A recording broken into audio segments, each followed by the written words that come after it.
Salut, j'espère que tu vas bien et aujourd'hui je vais répondre au message d'une abonnée.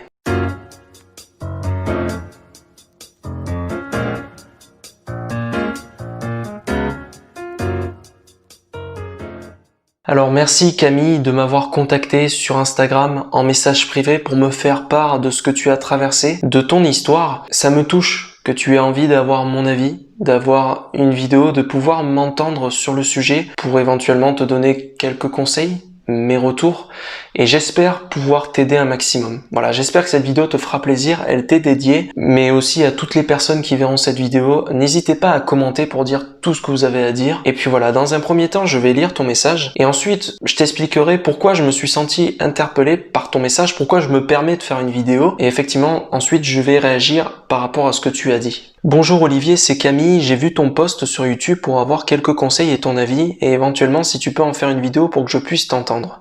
Je suis issue d'une famille de 6 frères et sœurs, et dans cette famille, je me suis souvent sentie extrêmement différente et à part, et en grandissant, j'ai appris à grandir sans mes frères et sœurs, car ils portaient souvent un jugement sur moi, et ils sont de nature très rabaissant et humiliant, avec une pointe d'ironie.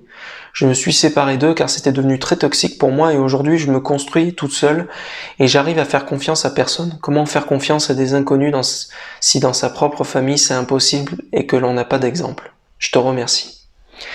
Ton message m'a beaucoup touché parce qu'on sent vraiment la sincérité et je pense que tu es comme moi une personne sensible et c'est justement en ça que je me suis retrouvé dans ton message et c'est pour ça que je fais aussi cette vidéo et pourquoi je me permets de dire que quelque part je l'ai un peu vécu ça.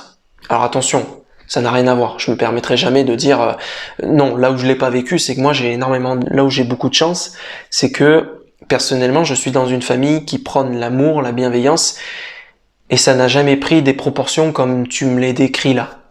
Ça en est jamais devenu toxique et je n'ai jamais coupé les ponts avec mes 2 grands frères et ma grande sœur parce que il faut savoir que j'ai 2 grands frères et une grande sœur, je suis le petit dernier, le petit Olivier, et là où je me suis retrouvé dans tes propos, c'est que moi aussi, je l'ai senti pendant mon évolution, pendant que j'ai grandi. Il y a eu des moments où je me suis senti tout seul, incompris, qu'on se foutait de moi, qu'on ironisait sur moi, et notamment de mes 2 grands frères. Voilà. Notamment quand j'étais plus jeune, ça m'arrivait d'avoir mes 2 grands frères qui se liaient un peu et qui se foutaient un peu de ma gueule, quoi. Et il faut savoir que dans ma famille, il n'y a pas que moi qui est sensible, parce que si j'ai aussi cette sensibilité, cette hypersensibilité, je tiens ça aussi de ma famille, j'ai grandi selon des valeurs, Par contre, ce qui est sûr, enfin en tout cas c'est mon avis, je suis celui qui extériorise le plus. Je suis quelqu'un qui, de par nature, j'ai besoin de dire les choses, j'ai besoin que ça sorte, je peux pas garder les choses, pour moi c'est trop dur, et j'ai besoin de dire quand ça va pas, j'ai besoin de dire quand je réfléchis sur quelque chose, quand je me remets en question, etc. Ce qui fait que notamment mes frangins ou même ma sœur, on est tous différents, c'est aussi une force d'être différent, il faut être différent, mais il y a eu des moments où ils n'ont pas tout compris. Des fois, ils comprenaient pas ma façon de voir les choses ou pourquoi je réagissais comme ça, donc ils me tournaient un peu à la dérision, chose qui pouvait des fois un peu me faire mal. Voilà. Il y a eu des moments où je me suis dit, mais pourquoi ils disent ça, pourquoi machin, putain, mais parce que c'est tes grands frères, donc c'est pour ça que je te comprends. Parce que ça reste tes grands frères, ça reste ta famille, tu comprends pas, tu te dis, mais pourquoi ma famille... Et toi, c'est encore pire, parce que toi, ça en est arrivé à un point où c'était même malsain. Parce que il faut que tu saches une chose, c'est que c'est pas parce que c'est ta famille, parce qu'à la fin, tu dis, comment faire confiance à des gens quand même avec sa famille, je comprends, je vois où tu vas en venir. Enfin, moi, je l'ai pas vécu, donc c'est très compliqué pour moi d'en parler, mais la famille, c'est la base de tout. Hein, c'est grâce à la famille qu'on est là, c'est grâce à la famille qu'on vit, c'est grâce à mes parents que je suis en vie, mais comme le dit si bien le dicton, on choisit ses amis, pas sa famille. On n'a pas tous la même famille. Moi, j'ai eu beaucoup de chance, mais c'est pas le cas de tout le monde.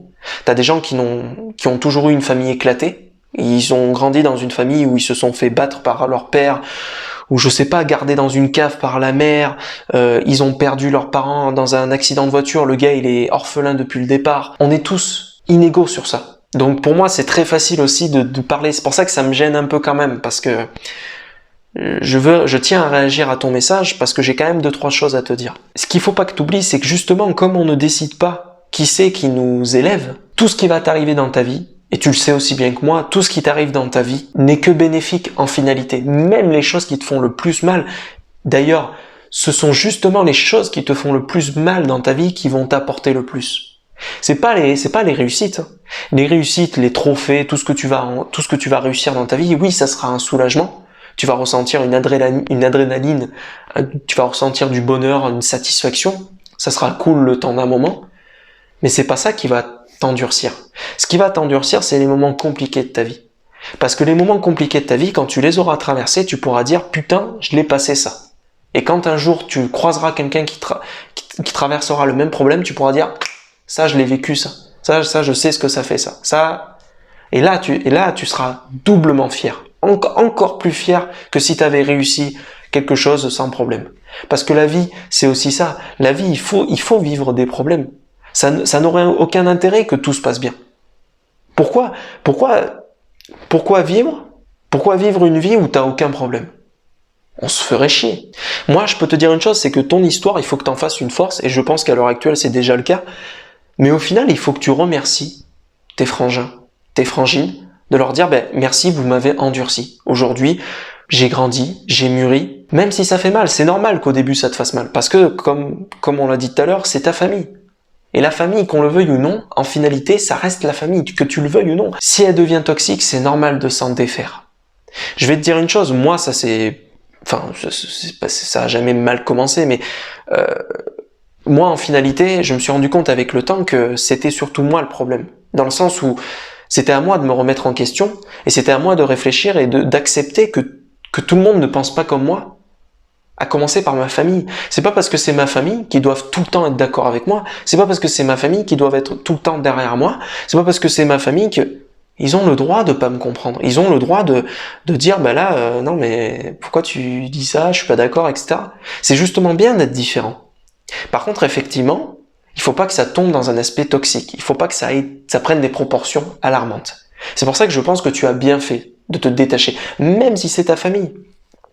Parce que les gens qui vont te dire « Ouais mais non, c'est ta famille, t'as pas le droit de cracher sur ta famille », non, c'est trop facile de dire ça. C'est trop facile de dire ça quand t'as une bonne famille derrière. Fais attention parce que les gens qui te conseilleront, les gens qui te diront « Ouais non, moi j'aurais fait ci, moi j'aurais fait ça », ils parlent de eux, ils parlent pas de toi. Ils cherchent pas à comprendre dans quelle situation tu es. Ils sont en train de te dire « Ah moi j'aurais fait ci, ah moi j'aurais pas fait ça ». Ils parlent d'eux, ils parlent pas de toi. Mais il faut que tu t'entoures des personnes qui te font du bien.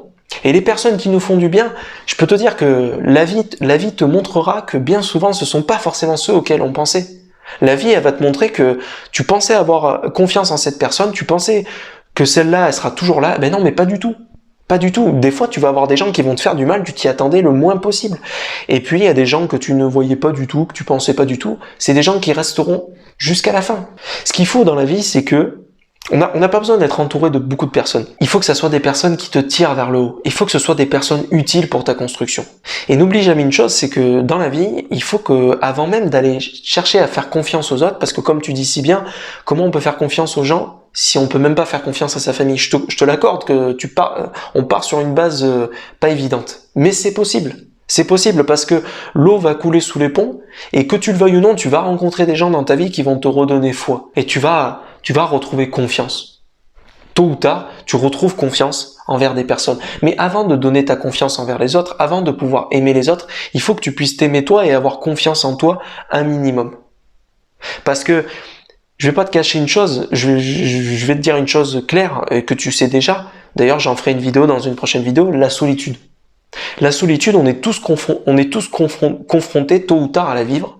Et la solitude, il n'y a rien de mieux pour réaliser ce que c'est de vivre avec soi-même.